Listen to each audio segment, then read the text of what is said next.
सिद्दीक रजी अल्लाह का हिजरत के वक्त माल ले जाना और हजरत अस्मा रजी अल्लाह का अपने दादा को इत्मीनान दिलाना।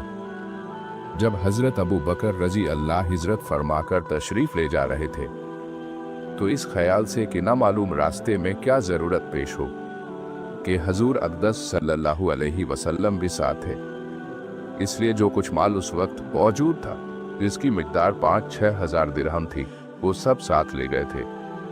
इन हजरात के तशरीफ ले जाने के बाद हजरत अबू बकर रजी अल्लाह के वालिद अबू कुहाफा जो नाबीना हो गए थे और उस वक्त तक मुसलमान नहीं हुए थे, पोतियों के पास तसल्ली के लिए आए। आकर अफसोस से कहने लगे कि मेरा ख्याल है कि अबू बकर रजी अल्लाह ने अपने जाने का सदमा भी तुमको पहुंचाया और माल भी शायद सब ले गया कि ये दूसरी मशक्कत तुम पर डाली। अस्मा रजी अल्लाह कहती हैं, मैंने कहा नहीं दादा अब्बा, वो बहुत कुछ छोड़ गए हैं। ये कहकर मैंने छोटी छोटी पत्थरियां जमा करके घर के उस ताक में भर दी जिसमें हजरत अबू बकर रजी अल्लाह की दिरहम पड़े रहते थे, और उन पर एक कपड़ा डालकर दादा का हाथ उस कपड़े पर रख दिया, जिससे उन्होंने हाथ से ये अंदाजा किया कि ये दिरहम भरे हुए हैं। कहने लगे, खैर ये उसने अच्छा किया, तुम्हारे गुजारे की सूरत इसमें हो जाएगी।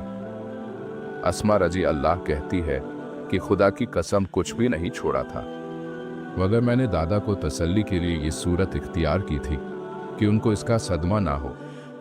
ये दिल गुर्दे की बात है, वरना दादा से ज्यादा इन लड़कियों को सदमा होना चाहिए था। और जितनी भी शिकायत उस वक्त दादा के सामने करती, दुरुस्त था कि उस वक्त का जाहिरी सहारा उन पर ही था। उनके मुतवज्जा करने की बज़ाहिर बहुत ज़रूरत थी कि एक तो बाप की जुदाई, दूसरे गुजारे की कोई सूरत जाहिर नहीं। फिर मक्का वाले आमतौर से दुश्मन और बेताल्लुक, मगर अल्लाह ताला ने एक एक अदा इन सब हजरात को, मर्द हों या औरत, ऐसी अता फरमाई थी कि रश्क आने के सिवा और कुछ भी नहीं। हजरत अबू बकर सिद्दीक रजी अल्लाह अन्हु अव्वल में निहायत मालदार और बहुत बड़े ताजिर थे, लेकिन इस्लाम की और अल्लाह की राह में यहाँ तक खर्च फरमाया कि गज़वाए तबूक में जो कुछ घर में था सभी कुछ ला दिया। इसी वजह से हजूर अक़दस सल्लल्लाहु अलैहि वसल्लम का इरशाद है कि मुझे किसी के माल ने इतना नफ़ा नहीं पहुँचाया जितना अबू बकर रजी अल्लाह के माल ने। मैं हर शख्स के एहसान का बदला दे चुका हूँ, मगर अबू बकर रजी अल्लाह के एहसान का बदला अल्लाह ही देंगे।